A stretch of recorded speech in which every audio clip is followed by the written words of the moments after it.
कीनी सोच सब सहज सुचि, सरित पुनीत नहाई। प्रात क्रिया करितात पही, आए चारियों भाई। अर्थात स्वभाव से ही पवित्र चारों भाइयों ने सब शौचादि से निवृत्त होकर पवित्र सरयू नदी में स्नान किया और प्रातः क्रिया करके वे पिता के पास आए। धूप बिलो के लिए उर लाई, बैठे हर शिर जाय सुपाई। देखी राम सब सभा जुड़ाने, लोचन लाभ अवधि अनुमानी। राजा ने देखते ही उन्हें हृदय से लगा लिया। तदंतर वे आज्ञा पाकर हर्षित होकर बैठ गए। श्री रामचंद्र जी के दर्शन कर और नेत्रों के लाभ की बस यही सीमा है, ऐसा अनुमान कर सारी सभा शीतल हो गई।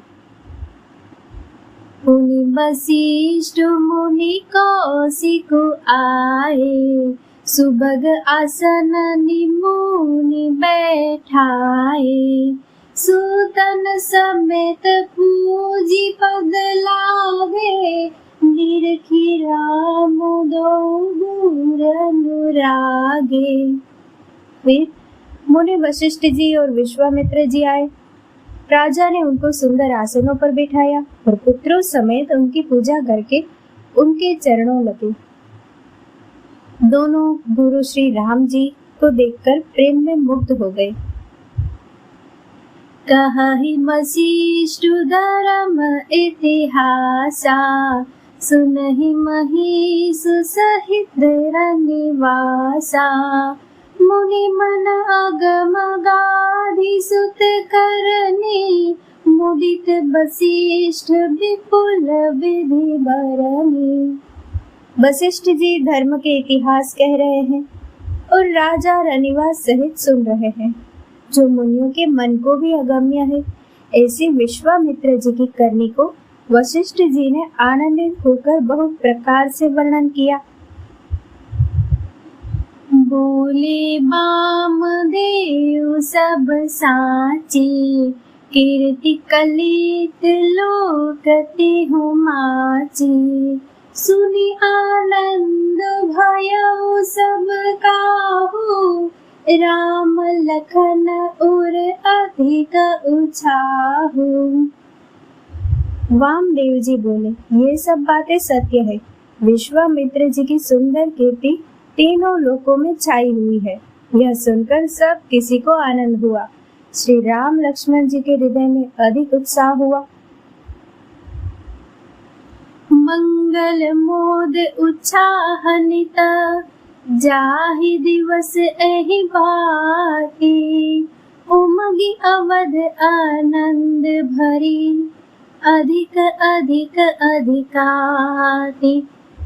नित्य ही मंगल, आनंद और उत्सव होते हैं। इस तरह आनंद में दिन बीतते जाते हैं। अयोध्या आनंद में भरकर उमड़ पड़ी। आनंद की अधिकता अधिक अधिक बढ़ती ही जा रही है। सुदिन सोधि कल कंकन चोरे, मंगल मोद विनोदन थोरे। नित नव सुख सुर देखि सिहाही, अवध जन्म जा चाहे विधि पाही। अच्छा दिन शोध कर सुंदर कंकन खोले गए। मंगल, आनंद और विनोद कुछ कम नहीं हुए, अर्थात बहुत हुए। इस प्रकार नित्य नए सुख को देखकर देवता सिहाते हैं और अयोध्या में जन्म पाने के लिए ब्रह्मा जी से याचना करते हैं।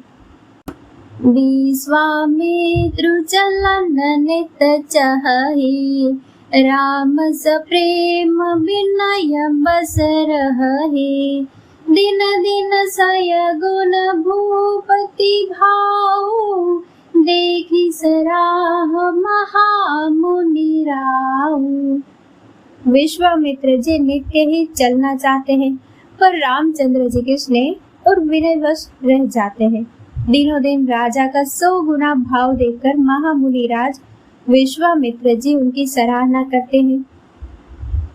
मागत बिदाराऊ अनुरागे, सूतन समेत ठाड़ भय आगे। नाथ सकल संपदा तुम्हारी, मैं सेवकु समेत सुत नारी।